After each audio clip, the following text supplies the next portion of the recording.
Salut à tous, c'est Planck de la chaîne, bienvenue sur cette vidéo qui aujourd'hui va parler de conversationnel, donc hypnose conversationnelle, et revenir un petit peu sur la complexité qu'on peut avoir à trouver sa posture quand on utilise du conversationnel.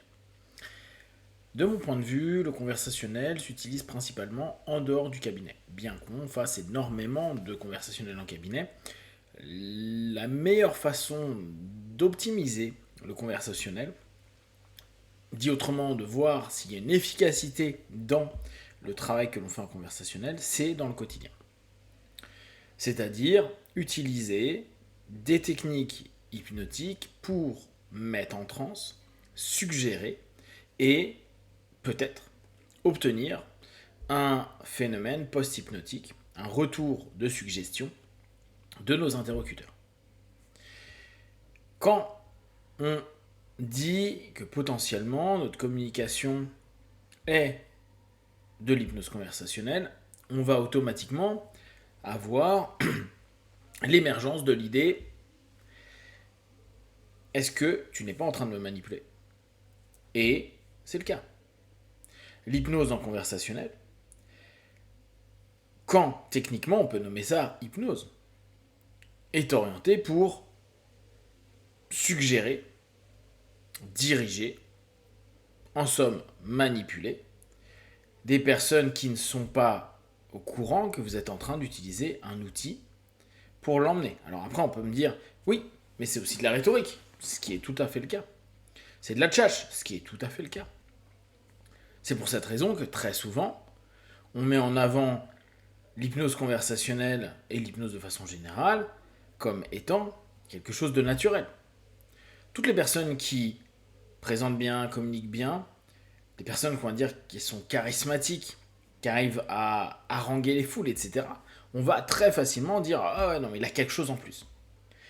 Et quand on regarde, on étudie, on se rend compte que naturellement, alors est-ce que c'est si naturel que ça? En tout cas, ils ont développé des compétences de communication qui entraînent leurs interlocuteurs dans des transes, c'est-à-dire dans une réceptivité et une focalisation, en coupant un petit peu tout ce qui se passe autour. C'est vraiment cette notion de fasciner, et qui entraîne petit à petit vers la direction qui les intéresse. On va la voir beaucoup avec les speakers, avec les stars, avec les personnes qui, d'un coup, dès qu'ils entrent, ils hypnotisent la salle, entre guillemets. On va la voir avec des collègues qu'on trouve charismatiques, des responsables, etc., etc.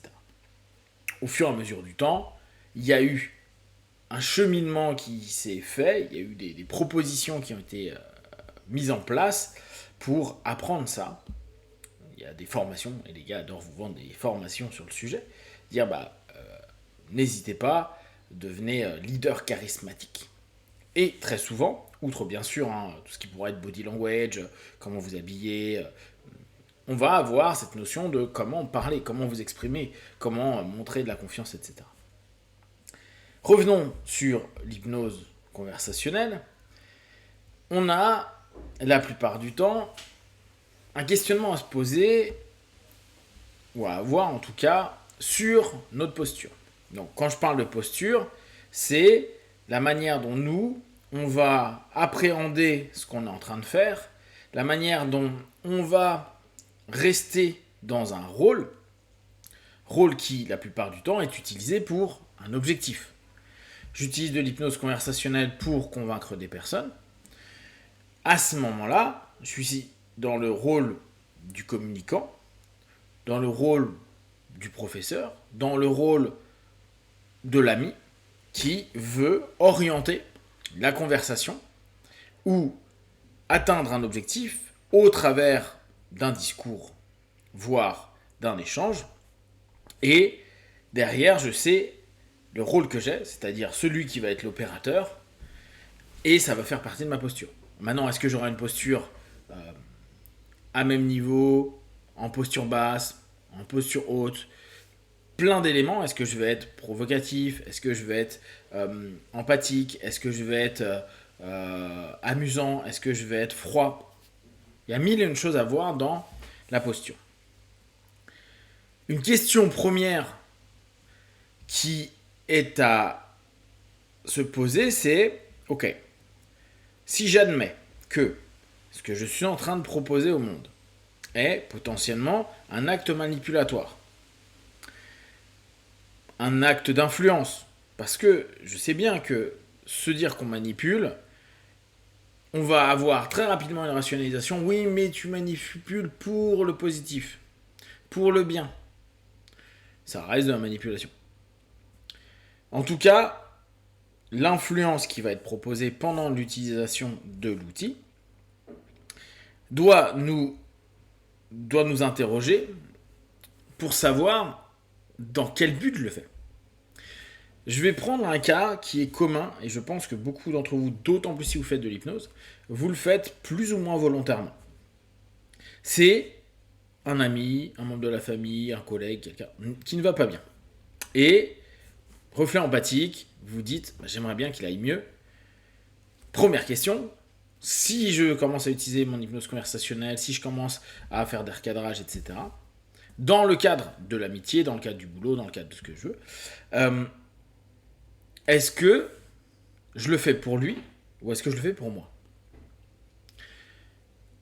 La première chose serait, non, mais je vois qu'il est triste, donc je ne veux pas qu'il soit triste, donc je le fais pour lui.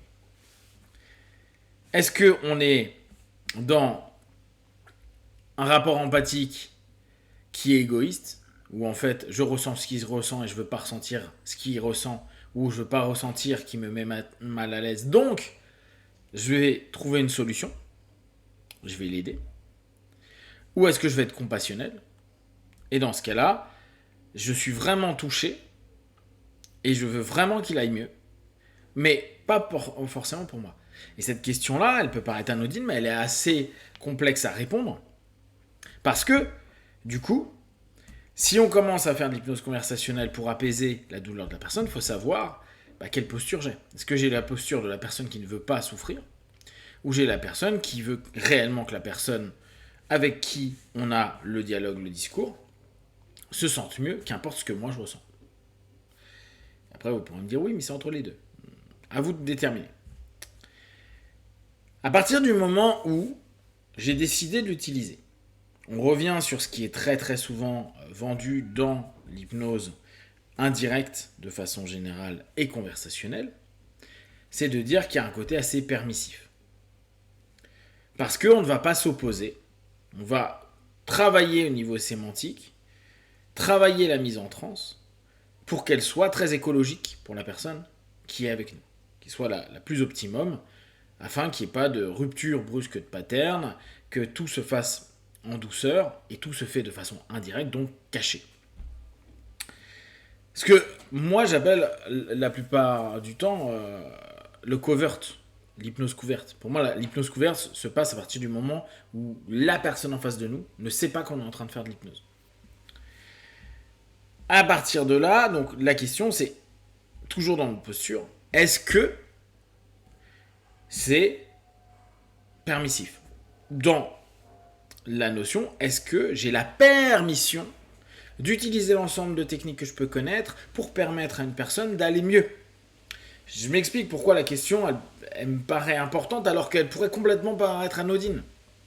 Parce que on sait très bien que se libérer émotionnellement, discuter, échanger, pleurer, crier, être mal, fait aussi partie du processus psycho pour que les gens aillent mieux.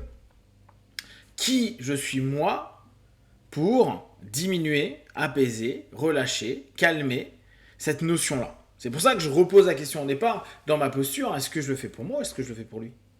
Parce que si je le fais pour lui, est-ce que j'ai besoin de le faire, vu que peut-être dans le processus, c'est ok. Or, il y a des personnes qui sont pas bien et qui ne nous demandent pas d'aller bien, qui vivent leur côté bad, alors peut-être qu'à ce moment-là, ça pourrit le système, mais ils ont aussi le droit de pas être bien. Et se dire, pour le système, là on se met en sauveur, je vais utiliser mon système hypnotique pour l'apaiser, comme ça le système y gagnera, et lui aussi, et ouais, mais c'est pas respecter l'autre. Donc est-ce que j'ai la permission de ça? Je vais m'arrêter là sur ces débuts de questionnement, mais c'est ce qui est assez génial dans le travail, en tout cas la réflexion qu'on peut avoir sur la posture, Et encore plus dans tout ce qui est covert, tout ce qui est hypnose conversationnelle. Si vous avez des questions, des remarques sur le sujet, partagez sur Facebook, YouTube, j'y répondrai le plus rapidement possible. Comme d'habitude, de tout ce que je propose, ne prenez que ce qui est bon et juste pour vous, tester, observer, analyser et conclure. Be one. Ciao.